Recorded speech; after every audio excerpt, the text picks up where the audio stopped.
Você conhece tudo ou já ouviu falar, já fez treinamento sobre combate a incêndio? Não? Então vem comigo, vamos explicar um pouco sobre o assunto. Então, a primeira questão é a seguinte, é entender o que é fogo.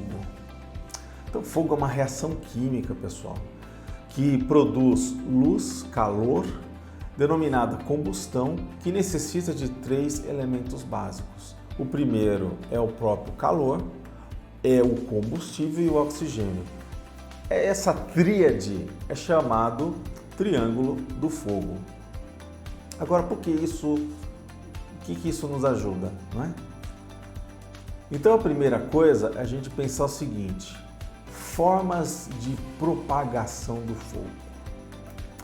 Nós olhamos agora há pouco sobre o triângulo do fogo, essa tríade, e que nós vamos perceber que existe uma forma de propagar essa energia que é através da radiação.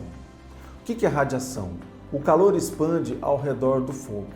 Então, muitas vezes a gente vai perceber o seguinte: você está com o forno ligado, né, forno elétrico, forno a gás, e você percebe que pela janela, né, de vidro, você sente que vem uma energia dela. Aquela energia está irradiando. E quanto mais você afasta, menos você sente aquela fonte de calor.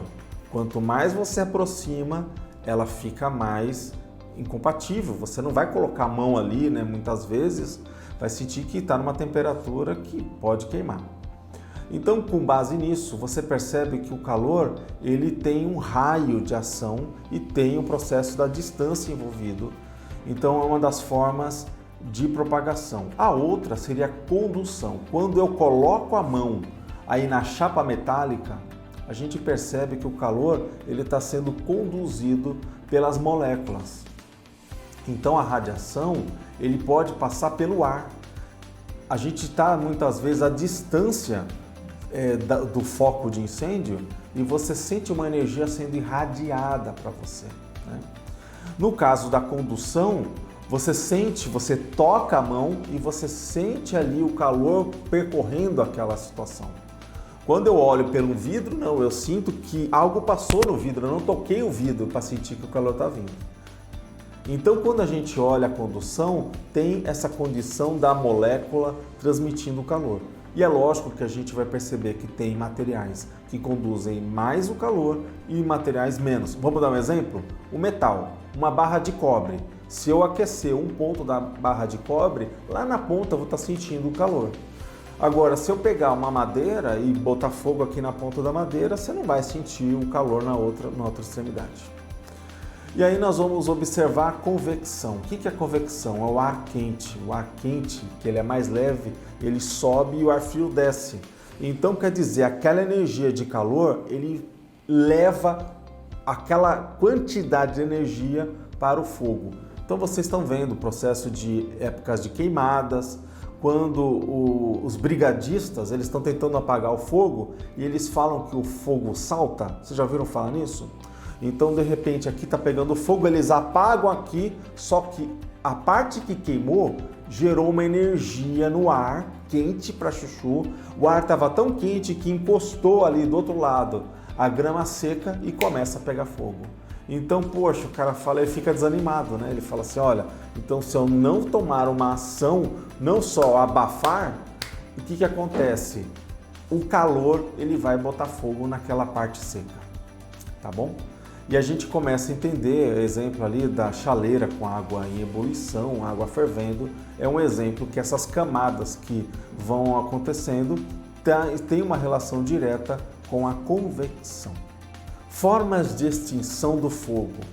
Então vamos olhar. A forma de extinção são o seguinte: o resfriamento, o abafamento e o isolamento ou retirada da matéria-prima ou material. O que a gente está pensando? Olha lá, a gente não falou do triângulo do fogo? Falamos. Agora nós estamos vendo a utilidade do triângulo do fogo.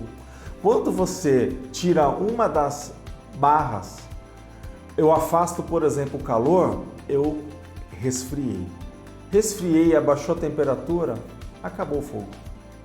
Ele não está na temperatura de ignição, ele não está na temperatura de combustão. Eu fui reduzindo, não tem mais.